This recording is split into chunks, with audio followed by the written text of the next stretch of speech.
గాజువాక 87వ వార్డులో Shri Shri Shri Kunchumamba auto stand వారి ఆధ్వర్యంలో ఆటో డ్రైవర్ల సేవలో పాల్గొన్న స్థానిక రాష్ట్ర కార్యదర్శి కార్పొరేటర్ బొండ జగన్నాథం.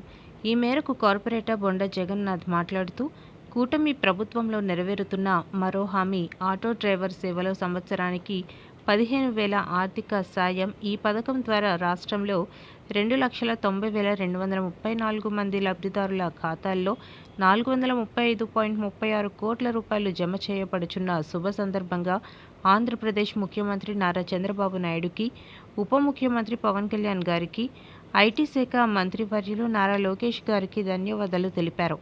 ఈ కార్యక్రమంలో వార్డు అధ్యక్షులు Vijayaramaraju, hospital committee chairman Rajan Raju, D V Apparao, Pragada Danayya, Pavada Ramanamurthy, Botta Prakash, Srinu, D Appalanaidu, D V Suribabu, Bodda Sanyasi, Chakri, Adinarayana, Gandepalli Ramu, Murali, Dalayya, TVS Murthy, auto stand president Suribabu, Ravi, Doma Srinu, బండ నాగరాజు, చిన్న తదితరులు పాల్గొన్నారు.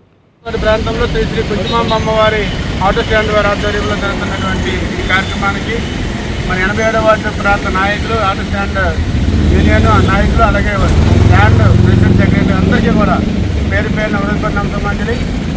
ఏదైతే గత చంద్రబాబు నాయుడు గారు ఏదైతే సూపర్ సిక్స్ ఇచ్చిన తర్వాత దానిలో భాగంగా మరి అందరూ మహిళలందరూ కూడా బస్సు ప్రయాణం ఉచితంగా ఇవ్వడం వల్ల ఆటో డ్రైవర్లందరూ కూడా ఇబ్బంది పడుతున్నారన్న ఒక నేపథ్యంలో మరి ప్రతి కుటుంబాన్ని కూడా ఆదుకున్న ఒక మంచి ఉద్దేశంతో మరి గత 3 నెలల కిందట ఒక మాట ఇవ్వడం జరిగింది నంద్యాలలో.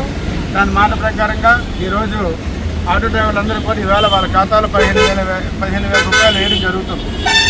ఎందుకంటే ఆటో డ్రైవర్ కార్మికులు కూడా ఆదుకున్న మంచి ఉద్దేశంతో ఇచ్చిన మాట తప్పకుండా తక్కువ టైంలోనే ఆమోదించి మరి ఈరోజు అందరి ఖాతాలు వేసినందుకు ప్రత్యేకంగా చంద్రబాబు నాయుడు గారికి, డిప్యూటీ సీఎం పవన్ కళ్యాణ్ గారికి, నారా లోకేష్ గారికి, మోడీ గారికి ధన్యవాదాలు తెలియపరుచుకుంటూ మరి ఆటో కార్మికులందరూ కూడా చాలామంది నేను ఆలోచించడం జరుగుతుంది.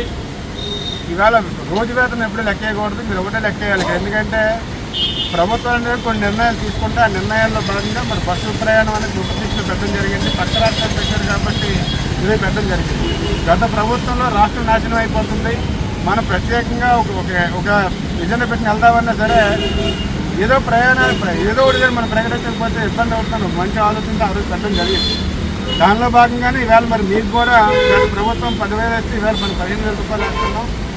ఈరోజు ఈ జీవితంలో ఎవరు కూడా ఆటో ఎక్కి ప్రయాణం చేయాలా, లేదా బస్సు ఎక్కి ప్రయాణం చేయాలి, వెయిట్ చేయాలి, గంట కొద్ది వ్యవధిలో ఉండాలనేది ఎవరికి ఉండదు. ఎందుకంటే మనం అనుకుంటాం ఏదో సోషల్ మీడియాలో అవుతున్నాయి, ఏదో ప్రచారం పట్టుకొని మనం కూడా రోజు ఇతర 40 రూపాయలు చూపిస్తున్నారు. అవన్నీ లెక్కేయకుండా మన ఆటో స్టాండ్లు ఎప్పుడు కూడా మనకు బస్సు ఉండేది ఒకటే ఒక బస్సు, ఏదో ఉదయం ఒకసారి సాయంత్రం ఒకసారి వస్తుంది.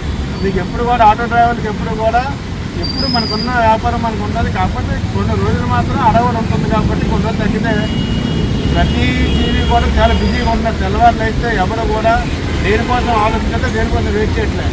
దాన్ని దృష్టిలో పెట్టుకొని త్వరలోనే అన్నీ కూడా సెటిల్ అవుతాయి. ఎందుకంటే ఈవేళ మనం ఏదైనా ప్రయాణం చేసేటప్పుడు బస్సు ఎప్పుడో గత కథలు వస్తాయని మనకు వాళ్ళు గాంధీవామం చేయడం వెయిట్ చేస్తారు, వెయిట్ చేయరు కదా.